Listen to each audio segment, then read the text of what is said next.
we were threatened by George Soros. I was threatened by George Soros through a member of his team. And my guy had lunch with this guy because he asked for lunch. Mr. Soros would like to speak to, it was Joel Cheatwood at the time, would like to speak to Mr. Cheatwood about what your boss is doing on air.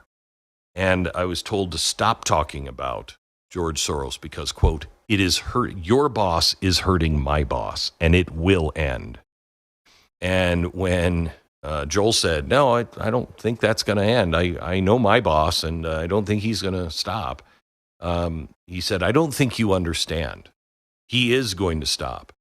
And you should just let your boss know that the ship is about to sail. Now, this is 2009. Everything that is needed is on board, and everyone's getting onto the boat, and it's about to set sail. And you do not want to be left on the dock. But it's setting sail, and it's going to leave, and your boss and you people are not going to be on it. And our response was, good, I don't want to be on a ship with you. But that is really what's happening right now. We're talking today about the collapse of France, or what is coming as a collapse in France, and how just nobody's noticing, well, that's our country too. That's weird. And imagine they're in this situation now where they can't afford to do the things they're doing. Imagine what's going to happen when you cut off all of the immigrants, when you stop paying them for not working, when all of a sudden all of that goes away. Do you think they're going to be happy about it? Do you think they're going to not light the streets on fire?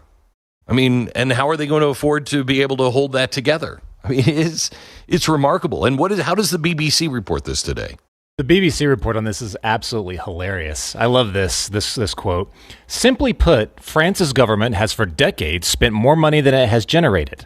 As a result, it has to borrow to cover its budget. So this is the West looking at France and saying, we didn't get caught by the principal smoking cigarettes. That was those other kids, the French. They're the ones that were smoking those cigarettes. And they're still doing it. They're all on the verge, including us. We are all on the verge of collapse, and nobody's recognizing it. Everybody's like, yeah, look at the dummies in France. You mentioned migration, though, and I think that's really, really huge to this, because this is exactly what's his name, Lord Voldemort, was talking about.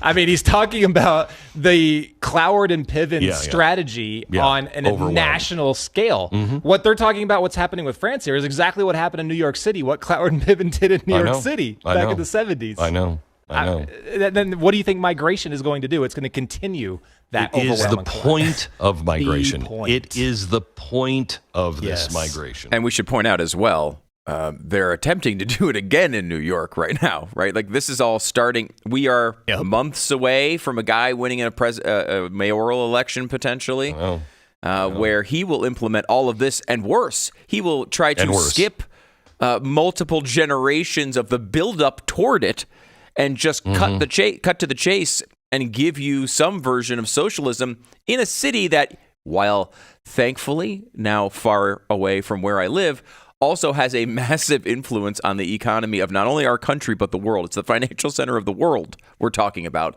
these policies being implemented in. We are on the verge. Here's how split the people are from the elites. There is an ad that was apparently blocked in the UK, but it was made by Coinbase for the UK.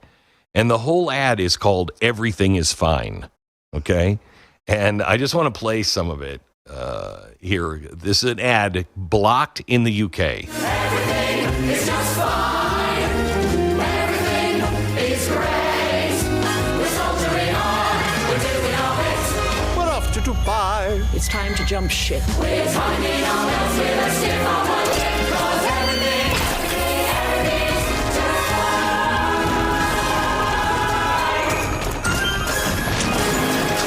fine. Wow. Everything's just fine. Don't change anything. Coinbase. As society falling apart all around them the entire time. I mean, if that isn't true, I mean, that shows you how the British people actually feel. I'm convinced of it. The actual people, just like here in America, we know everything's not fine. But imagine over there, it is much, much worse. And you're not allowed to say those things. And this ad proves it because it's blocked in the UK. Yeah, people are looking at France right now because of the news, but people should be looking at the UK. UK. I mean, every single day Oh, it yeah. looks like, oh my gosh, they're going to erupt. I just saw an article this morning about the car industry in France. In England. It's over. It's over. The Mini, which was the only thing really holding up the car industry. They used to have Jaguar and Range Rover. They're now being built overseas. The Mini is now moving all of the jobs over to China. China is going to be building the Mini now. Well, what's left for the British worker? I mean, it's just to protest out in the streets, pretty much. Have you seen? Have you seen their version of Sabo? No, yeah, Banksy? Banksy, yeah. Yeah, did you see his latest art was a judicial or judge beating a protester with his gavel, and they immediately responded. The authorities did by covering it up and posting 2 armed guards until they can get it painted over. They are terrified of their people right now. Terrified. And they're arresting people for unfurling flags at demonstrations, British and English flags. So the English flag is the one that is really curious to me. The English flag is white and red. So if you see the red, white, and blue, the British flag has all the stripes. The red stripes represent the English flag, okay? And that's just a red cross in the center of a white flag. So that's part of the British flag. And what they did is people are starting to say, well, I'm English, and I am proud to be English, because they're dismantling England. And I'm proud to be. And they are now arresting children for wearing T-shirts with the English flag on it.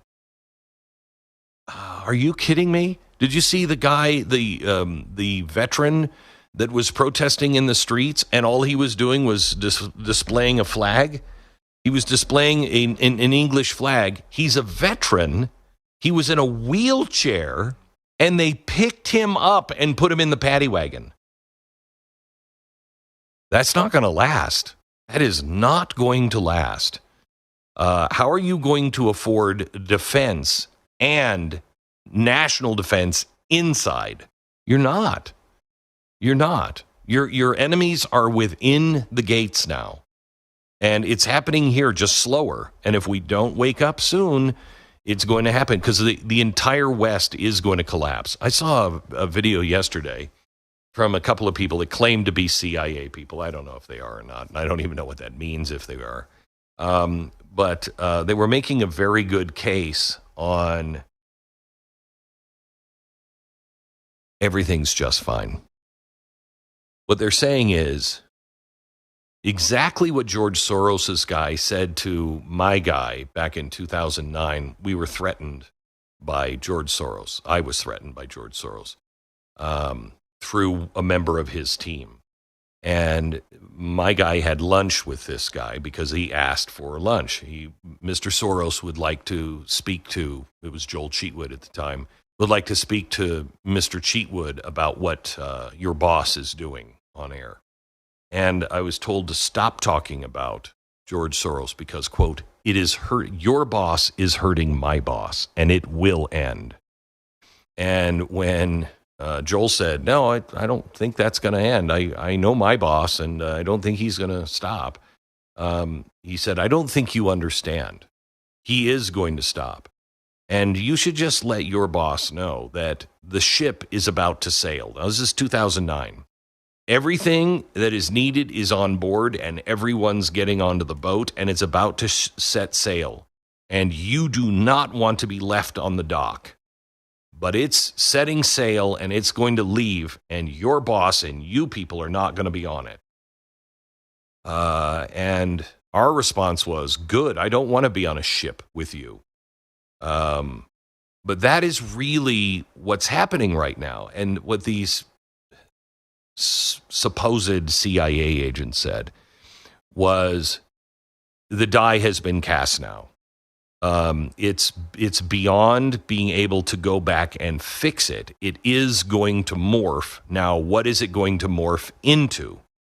And they were making the case that basically what was in that ad from Coinbase, it had two people in like a BMW or something. And the husband said, something like, it's time to get to Dubai, and so they're leaving, because the rich will get out. They will get out. Exactly what Lord Monckton said as well just a few minutes ago. They'll get out. And then you're left behind. And we have to decide right now, what is it we're fighting for? What is it that is essential that we keep? Because if this socialism thing goes, America,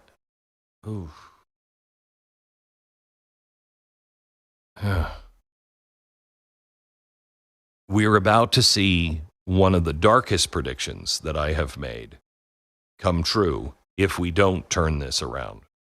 And that is, if America goes dark with the powers that we have, the technology that we have, the ability that we have, we will make the Nazis look like rookies. And it's true. China is already doing it. And if we are not careful, that is the road we will go down. It is imperative that we support the youth, that we look to them and build them up in healthy ways by teaching them, by mentoring them, by showing them that there is hope in the future.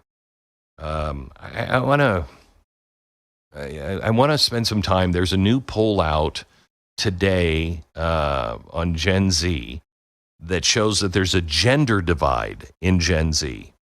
And it's way beyond politics. It goes into gender, marriage, children, and success. And the problem is that the men in Gen Z, the boys in Gen Z, they get it. But the women have been so entirely lost to this socialism thing, they don't even know where to find happiness. And we're going to get into that.